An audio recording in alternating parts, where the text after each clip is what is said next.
Welcome to my Scrum Masters Elite _UK. Let's analyze rugby and explore in-depth strategies. Click subscribe to follow and don't miss out. Rugby, with its long history and deep traditions, has always been a sport full of competition, drama, and constant development.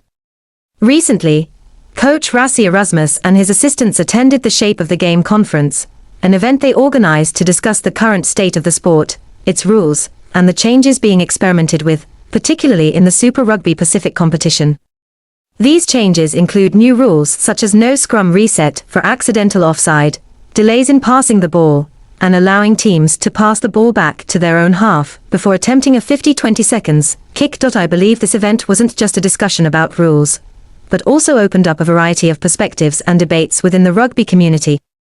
Personally, I think these changes reflect a desire to innovate and improve in a sport that has such deep-rooted traditions.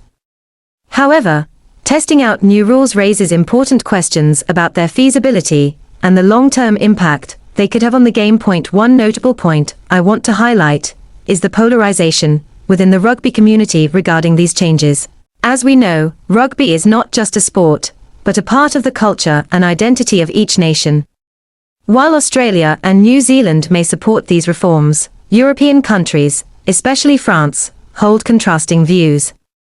This creates a clear division between regions, leading to conflicts and disagreements about how to preserve the unique characteristics of rugby while moving towards reform. For me, experimenting with new rules is essential for progress and development, but it must be done carefully to ensure that the core identity of the sport isn't lost.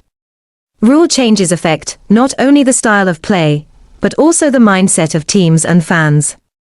I completely agree with Erasmus and those who share his view when they express skepticism about these changes. They fear that the trial process may not be enough to fully understand the consequences, especially the unintended ones. This concern is valid because in any sport, changes in rules don't always bring immediate positive results. I also paid particular attention to coach Rassie Erasmus' stance when he disagreed with World Rugby's goal of applying these experimental rules to the World Cup.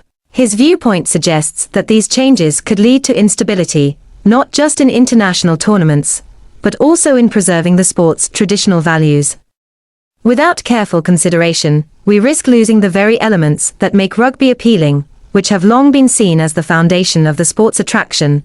What stands out to me in the conference discussions is not only the disagreement over opinions, but also over how these changes should be implemented. While some nations believe change is necessary to maintain the sport's appeal and growth, others worry that these adjustments could undermine the competitiveness and unpredictability that make rugby so exciting.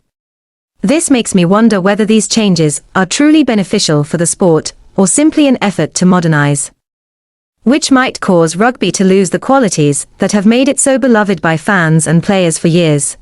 Another point of concern is France's opposition to some of these changes, particularly the idea of replacing players for a red card within the first 20 minutes of a match. While this concept is meant to reduce controversial situations and protect fairness, for countries like France, where the competition is fierce and stadiums are packed, such changes could significantly affect the tournament's excitement. I think France's strong opposition is justified, as rule changes like this could create unnecessary injustices for teams involved in the competition. I also agree with the perspective of Jocko Pieper, the former international referee, who argues that rugby's unique characteristics should not be diluted. This makes me reflect on whether these changes are necessary to develop the sport, or if they are minor adjustments that may not even be needed. Elements like strategy, respect for opponents, and strict adherence to rules are what differentiate rugby from other sports. Rapid and excessive changes could weaken these aspects, eroding the very essence of the game. Personally, I believe rugby, like any sport, needs innovation and improvements to maintain its appeal. However, these changes must be carried out with caution and require consensus from all stakeholders. Experimenting with new rules is part of the development process, but I think it's crucial to protect the core values of rugby, so the sport not only evolves physically, but also retains its spirit and identity.